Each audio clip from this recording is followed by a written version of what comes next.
So if you have the app, there's 7 or 8 videos for each step, and there's exercises after each step. So the remote program is, well, it starts out with a video analysis of your current form. So I created analysis in video form showing, okay, this is why you're having a hard time struggling with your shot. So then from there, they start into step 1. I give them time. They look at the videos, they do the exercises, and then they can send me video of themselves doing step number 1. Wow. And then I analyze those videos and I say, okay, you're bending the wrong way or you're doing something wrong. And then I send them feedback and they continue. Virtual coaching, basically. Yeah. And when I feel that they're ready to go, then I say, okay, you can move on to step 2. Wow.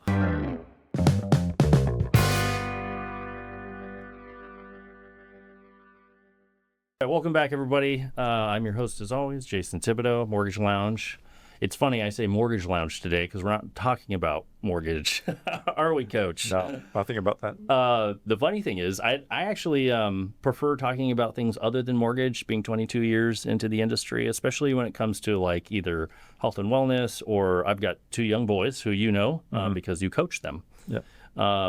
Coach Beez, it's hilarious, Coach? I don't know your full name. Yeah. All I know you as is Coach Beez. Yeah. Well, you'll know why, because my last name is it's Beusart. So it's a Belgian last name. That's right. I've seen that on Venmo. Yeah. And so, but growing up playing sports, my brothers were always known as Beez because it was like a nickname, a shorter name. Is that where it came from? Okay. Yeah. And so I caught the name Beez also. That's great. Going to high school and stuff like that. So yeah. And so it's an easier name to give to people. And I think so. Yeah. It's got a good ring to it. Yeah. Yeah. I have all kinds of questions because, I drop my boys off. Your company is called the Jump Shot Doc, or there's a couple things we're going to be promoting today. Maybe the personal coaching is one of them. You also created an app. We want to hear more about that. But what are your brands called? It would be Jump Shot or the Jump Shot Doc. Yeah, I like the Jump Shot Doc. It's got a good ring to it. Yeah, it flows. Yeah. But yeah, I mean, that's what I'm trying to do is just fix. It doesn't matter what age they are, but I'm trying to fix their shot. Yeah. I grew up being in love with basketball. I played ice hockey as well, but basketball I think is ultimately my favorite sport. And I never, I grew up in the 80s and 90s, and my parents were, working hard, and we didn't have like personal coaching or anything like that. So like I developed all the bad habits in basketball and never really played organized. And I wanted to be able to give my boys more of an opportunity to develop their game in the right way, not even if they started, shooting the wrong way. I knew that the Jump Shot Doc could help them with that.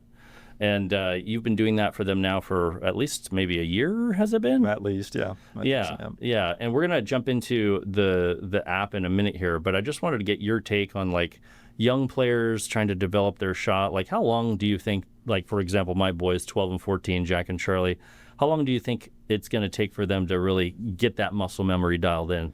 Well, what I've found over the years is that it's there's a lot of factors involved. Yeah.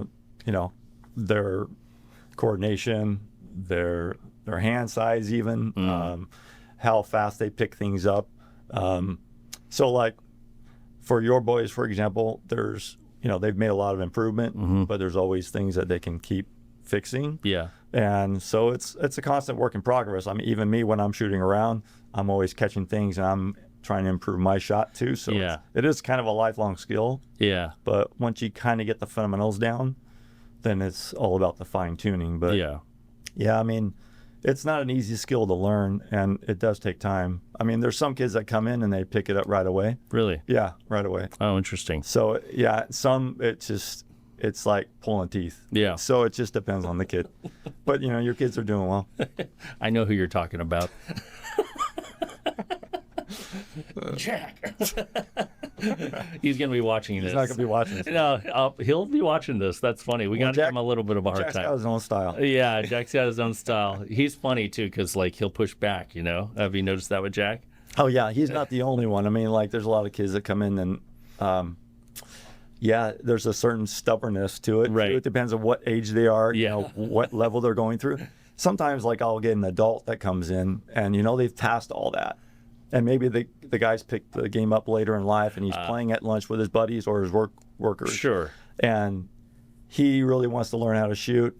He has no baggage as far as learning the wrong way. Yeah. Because he's just an open book. Yeah. And also he's an adult, so he understands his body, and he's really a thinker. So it comes faster. Interesting. Yeah. I should probably take a couple classes with you. It's funny, ever since you started coaching my boys on their shot, I was the guy who was never properly trained, but I had a pretty good ability to shoot, mostly the 3-ball. I don't have the touch closer up. Yeah. But I've been trying to indirectly implement what you've been teaching my boys, and my shot's just gone down the tubes. So, not because of you, but because I'm not doing it right, So maybe we could do a class together. That would be fun, because I really do enjoy the game. One thing I wanted to learn more about is your background, too. Can we talk about your basketball background and what your life looked like over the last few decades? Yeah, for sure. So I grew up in Orange County. I went to high school at Mater Dei. Actually, the high school coach that's there now, he was my coach my junior year. So really, he's been there for 40 years. Oh my gosh. Yeah. So, and I was fortunate enough to play with other really good players. Yeah. And so Mater Dei is the pinnacle of Orange County basketball, I think. Yeah, it kind of started when I was there with my teammates. We won CIF championship my junior year. So that's when things kind of took off for the school. But yeah, so then I went. So you were at the ground up level. That's cool. Yeah, it was really fun. And then from there I went to Notre Dame for 2 years, and then I transferred to Cal, and I finished at Cal. And it wasn't really a smooth path for me. Because when was this, Coach? What year? So I graduated high school in 1984. But up until my junior year in high school, I just kind of played. I never thought about it. I just got better and better and better without really thinking about what I was doing. I was just playing basketball and having a good time. And then I got a lot of attention and accolades my junior year in high school because we won CIF. I was player of the year that year. And, wow. And after that year, going into my senior year, I was struggling mentally because I kind of felt like I had to keep up that momentum. Status. Yeah. And I couldn't make a mistake. I had to play perfectly. Or you're getting in your head maybe a little bit? Way too much. Yeah. And so my senior year just wasn't what it could have been. You probably weren't used to that level of attention. That's understandable as a young man. Yeah. I mean, I didn't really like a lot of attention anyways. Yeah. But I got that sense. Yeah. So anyway, so that kind of carried over when I went to college. When I went to Notre Dame, I wasn't confident as far as, because I don't know, I was messed up. Were you able to communicate this to your coach or had mentorship to help you overcome that stuff? Because the inner game is so important. Like it literally is. You can understand concepts or skill work, but like if things in here aren't going right, it's like it doesn't matter.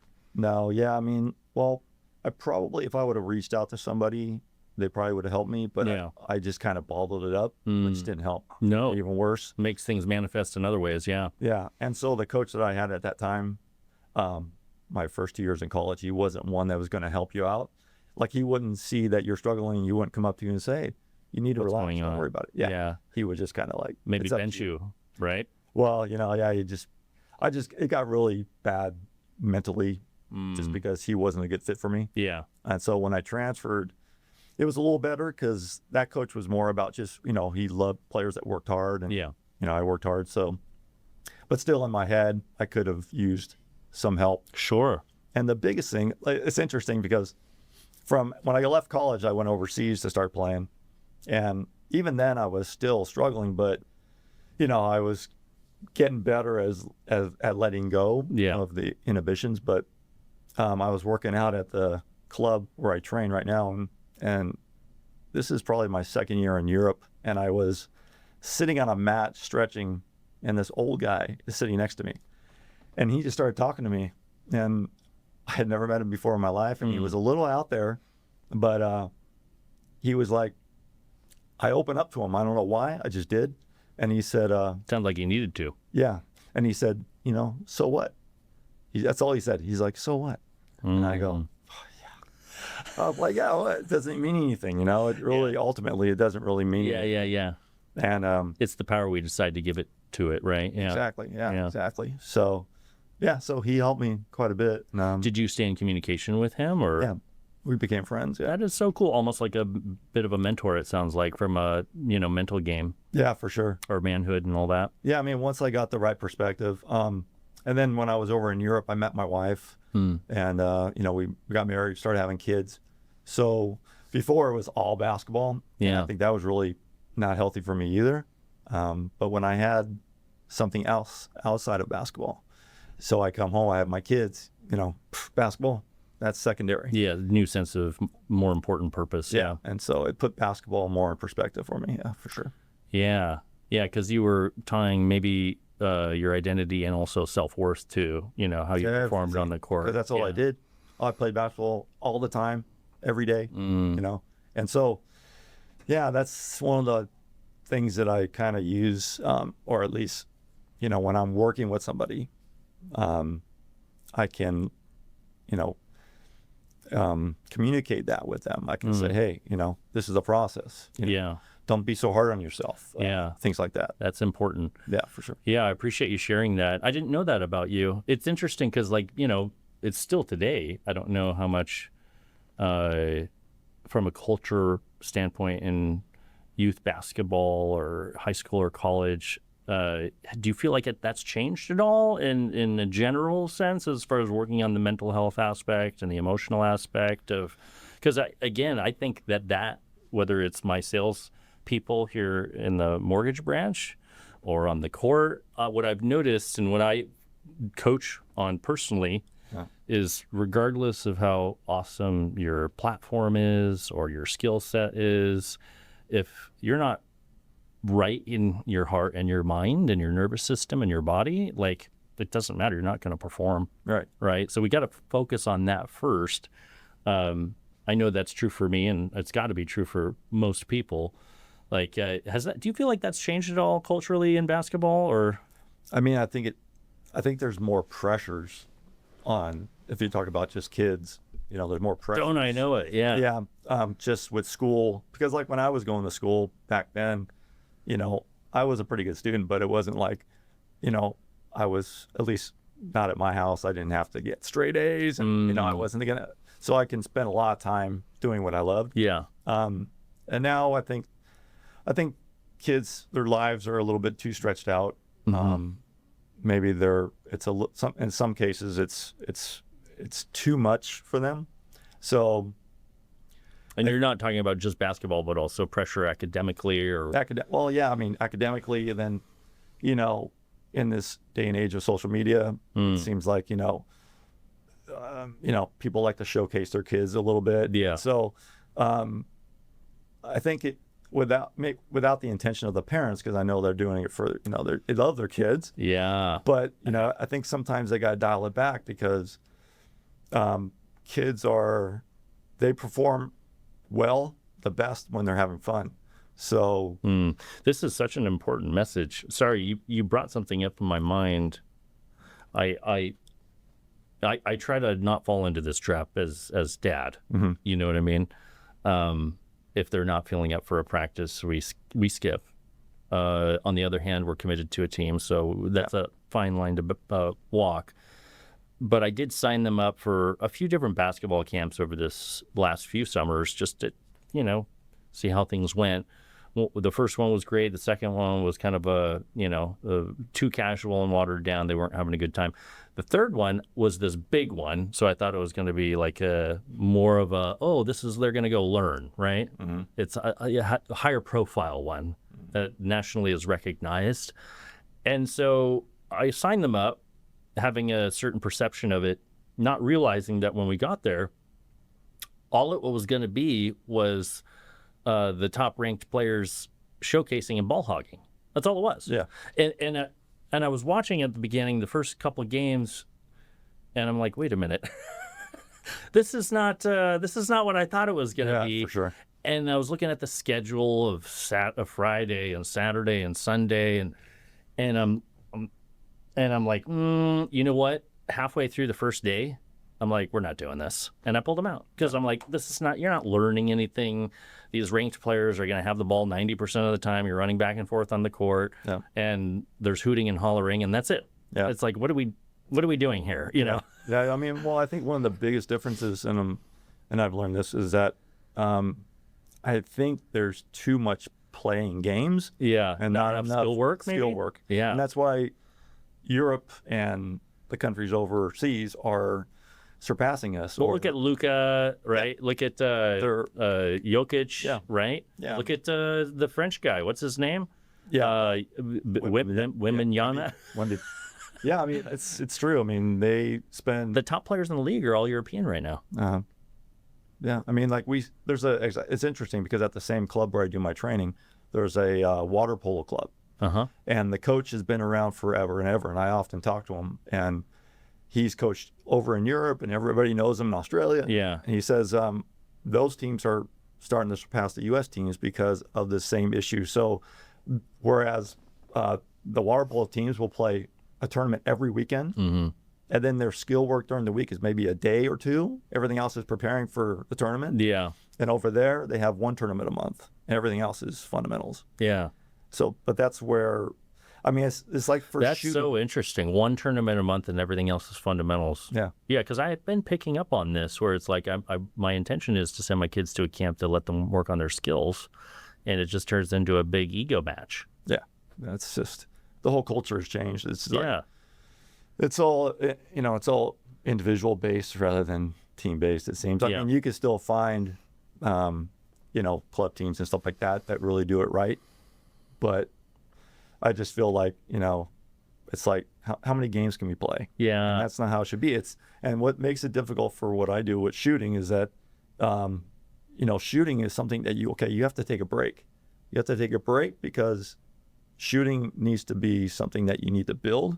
And if you're playing all the time, then you don't have time to work on those kind of skills. And shooting especially is something that takes some time. So, you can't, because if you're constantly playing, then you're having a hard time struggling between the new form and your old form. Right. And then things just get kind of wanky. Yeah. Yeah, no, this is an important message, and selfishly, I'm glad we sat down today because I kind of wanted to learn and pick your brain on this stuff. I think it's really valuable for parents of young kids because, we sent our kids to Waldorf, not the public school system. It's a European school. Yeah. And the reason I did that is just in the light of what we're talking about. I didn't want my first and second and third and fourth grader to come home with 3 hours of homework every night. I agree. Right? Yeah. And it just felt like, they got to be prepared and they got to be position themselves in this and that and that. I sat down with a public school teacher before we made the decision years ago, and I was feeling my anxiety go up where I was like, we're not doing this. Waldorf doesn't give homework until the 5th grade, and still to this day, Jack's in the 8th grade. And he comes home with homework, but it's not like to the point where it's overwhelming. Yeah. And I love the fact that we're giving our kids the opportunity to be kids. And I'm still trying to navigate my way through the basketball scene here in Southern California because it's like, I'm not sure how much is too much of pushing and then what's not enough. So it's really helpful to learn this from you. Yeah, I mean, for me, we unschooled our kids pretty much. They were out of school system for a little while. And then when they were kind of ready to go to school, we would send them to a similar type of school. Yeah. Where they basically, there were no textbooks. They drew and wrote down everything that they learned. Right. And Waldorf has no screens. There's goats and chickens walking through. They're in wood shop and learning Mandarin and Spanish in grades. And, they're doing walks in the bluffs of Costa Mesa. It's just different. Yeah, but you can tell with your kids is they seem comfortable in their skin for one. Yeah. And they also thanks, Coach. They seem very relaxed. Yeah. I want them to actually enjoy their lives, and I don't want to live intrinsically through them. And my ego in life has been crushed more than once. So it's like I'm just more like, all right, let's not screw this up. Yeah, but see, that's the thing, even when we decided to homeschool or unschool, Yeah. there was that level of fear because you have everybody around you saying, what are you doing? Yeah, yeah. But, we just went with our guts and they turned out fine. I think, right. I think we, talking about earlier, getting in our head, we really get in our head about like this idea that our kids need to like be grinding all the time, be that sports or academia. All right. Probably a good segue. You want to talk about your app? Sure. No, thank you. And in fact, I don't know that I'm fully aware of what it is and, what you can tell me about it. Yeah. Yeah. So, I've been coaching now for the last 19 years. And as far as shooting, I've kind of developed a process where I try to teach shooting as simple as possible. Mm-hmm. I think there's coaches out there that make it really complicated, but my goal as a coach is to make it as simple and easy terms as possible so that the kid can learn. So I've developed this 4-step process where you can, you have to start over from scratch. You have to rebuild your mechanics from the ground up, which is hard for most people to do. But, the reason why most shooters are inconsistent is because they have certain bad habits. And those bad habits are really hard to change unless you're able to just kind of like, okay, let's get rid of everything and let's start over from scratch. So yeah, I developed this 4-step process. And so about 3 years ago, I decided, this would be a cool thing to have in an app form. Yeah. So somebody could have access to it all the time. So yeah, so I just put these 4 steps in an app, and there's certain exercises that go along with these 4 steps to just kind of build your mechanics, and everything is done in close to the basket. And that's another thing that's really hard for kids because Now I want to be Steph Curry. it's so funny. 35 footers, baby. And I get a new kid that comes in. And I said, okay, go ahead, start warming up. Oh, yeah, they're way back. They stop at the 3-point line and they start shooting. I'm like, oh my God. That's me too, coach. There's a reason I'm not good down low because I never did any of this. So yeah. So that's basically it. And then I'm also I've been testing a more of a remote way of training where, so if you have the app, there's 7 or 8 videos for each step, and there's exercises after each step. So the remote program is, it starts out with a video analysis of your current form. So I created analysis in video form showing, okay, this is why you're having a hard time struggling with your shot. So then from there, they start into step 1. I give them time. They look at the videos, they do the exercises, and then they can send me video of themselves doing step number 1. Wow. And then I analyze those videos and I say, okay, you're still you're bending the wrong way or you're doing something wrong. And then I send them feedback and they continue. Virtual coaching, basically. Yeah. And when I feel that they're ready to go, then I say, okay, you can move on to step 2. Wow. Yeah. One thing I've realized in my life and career when it comes to technology and social media, I was actually really resistant to any of this for many years.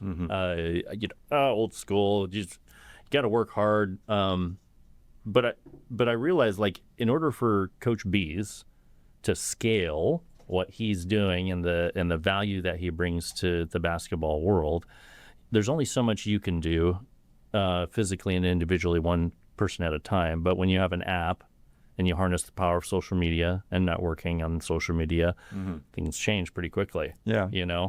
And I think that's probably what you're trying to do. Correct me if I'm wrong. Trying to do, yeah. Social media is a different animal. Yeah. So that's what I'm trying to do, is just spread the word about the app. Yeah. Yeah.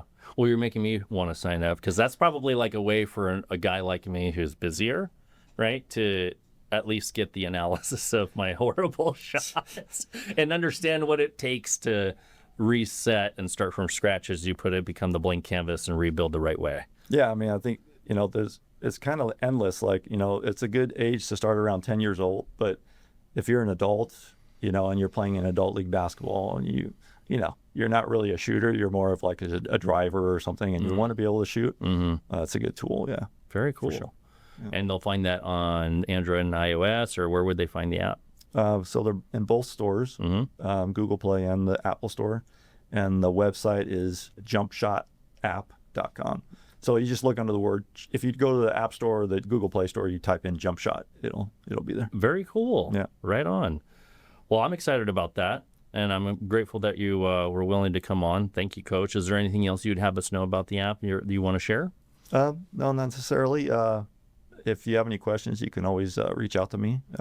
It's on my website, jumpshotapp.com. All the information is there about it, about the remote program as well. Great. And your Instagram handle?